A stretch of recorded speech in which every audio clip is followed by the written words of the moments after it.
Hey everybody.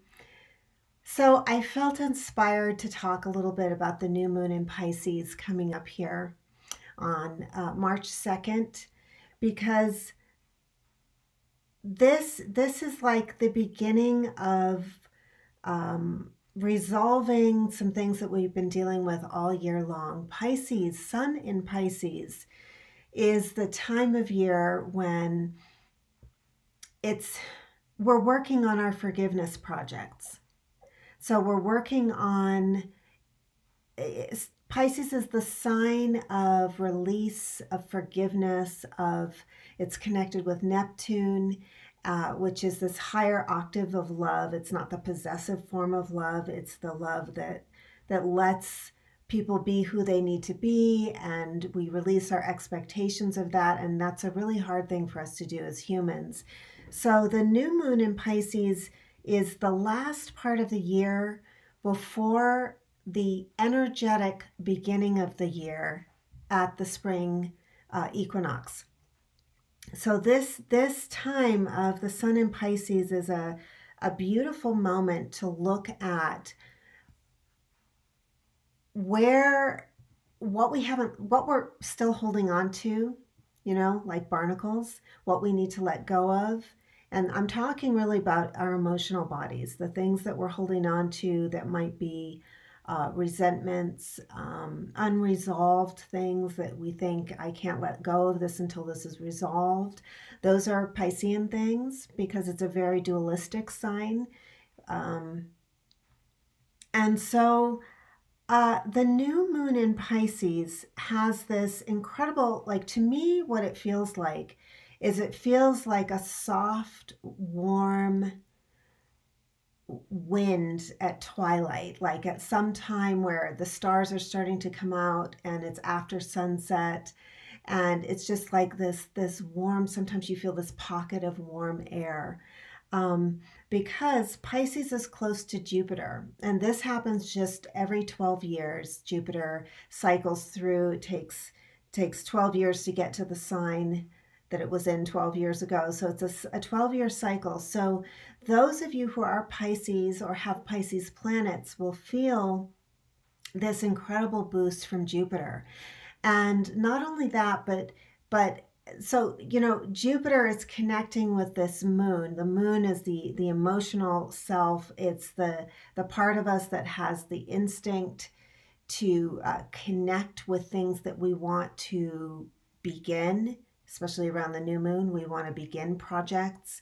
We want to anchor. We want to plant seeds. And Jupiter has this it's like giving nutrients to that moon and to those dreams. Also, Pisces is very dreamy. It's really, this is an energy. This new moon with all the configurations is like, it's an energy of the dramatic arts, of film, of music, things that come from a higher level that are very inspired. It's very poetic. And what's special about this is we are like, if we felt down about having a big dream, this is a new moon that will change that will give us some amplification and some permission to have that dream.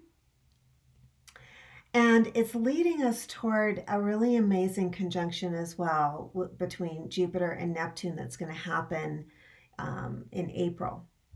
And that is a very historic event. It's not always going to happen because those of us who are alive right now, we get Neptune in Pisces. We get Jupiter every 12 years, but we don't usually get Neptune in Pisces. This is a once in a lifetime transit, and when these two meet, it really is such an expander. So we can talk about that later, but right now this new moon is at 12 degrees of Pisces, and it will bring some life to some dreams that you may be having, some dreams that you want to make real, and give you a lift and a feeling of that as possible. Jupiter always brings this feeling like, because Jupiter rules not just expansion and like excess, but also wisdom. And the wisdom to, because this is why we're in life, is to gather more wisdom, not just to exist and then die. We're here to gather and to learn and to grow and expand. And so Jupiter is the signature for that. Also at this new moon, we have the ongoing conversation between Saturn, what is, our fixed structures, and Uranus, the part of us that wants a change. So those two are still in a conversation. They're across from each other, eyeing each other suspiciously, or they're butting heads basically because they're opposing each other. Actually, no, they're squaring each other. They're not opposing. They're squaring. And so what they're doing is they're causing us to make choices. So we've been dealing with this energy for a couple of years now. So we are used to being kind of uncomfortable when it comes to change and the need for change, the ongoing need to feel where we're uncomfortable, what it's saying to us, what is that discomfort telling us about how we've outgrown current circumstances and need to push into the unfamiliar, because Uranus is wants to free us from the things that we're most comfortable with. And this is a freeing thing, and yet it's like, oh, how to do this? How do we do this? How do I take what I've already been doing and the structures that I rely upon and innovate them, change them, bring new life, bring a new direction, invent something new? So that's another thing that's going on still. And the other interesting thing is that Mercury is having a close hold on one second. Okay, just the computer speaking in the background. Yeah, Mercury and Saturn are kind of like connecting, and it's a little bit of a constrictive energy. So we may feel, as we are in this unavoidable change-making moment and we're planting new seeds with this very elevated vibration of the Pisces moon with Jupiter, at the very same time, we're feeling the critical voice is going like, are you doing that correctly? And should you really be doing it that way? And, because Mercury is the mind, it's how we communicate. And Saturn is very constrictive and old school and like tampers down and, if you can't do it right, don't do it at all. But Uranus is saying you got to do it. You got to change something. So you have to keep going. It's like one of those obstacle courses in a reality show where like it's harder to go back than forward, even though forward has obstacles in front of it.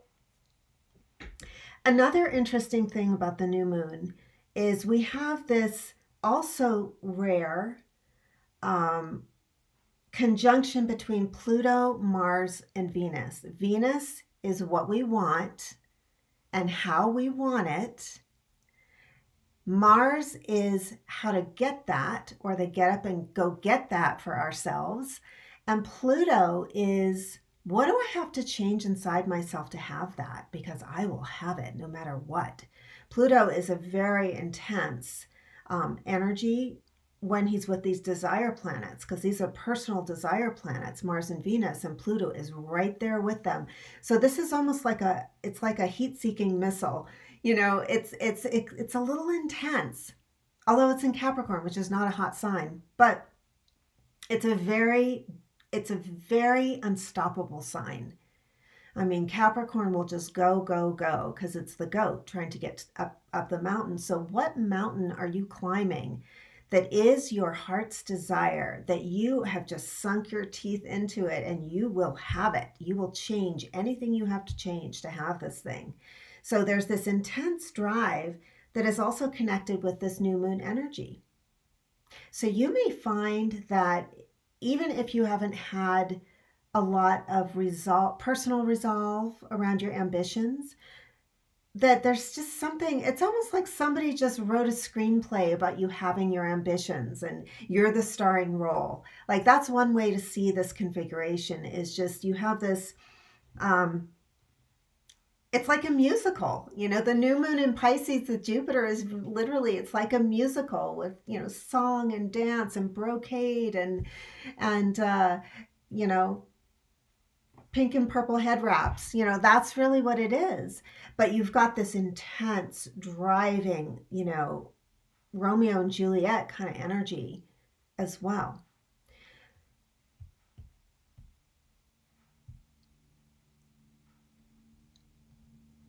I'm just trying to think if there's anything I need to add about what's going on here. You know, all of the planets are direct for a couple of months at least. And this is also a really special time for forward momentum. And so, if you're not feeling it just yet, because I'm recording this right before the full moon and the weekend, and you know, you might be feeling, you know, a dark moon in Pisces is I think no fun because it feels like, you know, the world is falling apart and it's all hopeless. But I think with the new moon, you're going to feel this elevation that comes with Jupiter and the determination that comes with this Pluto, Mars, Venus configuration to allow you to kind of um, really shoot for the top right now.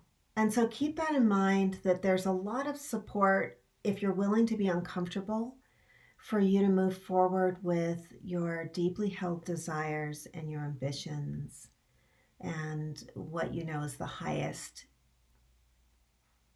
um, you know the highest the highest thing for you to reach for. So take that, unpack it. Good luck with the new moon.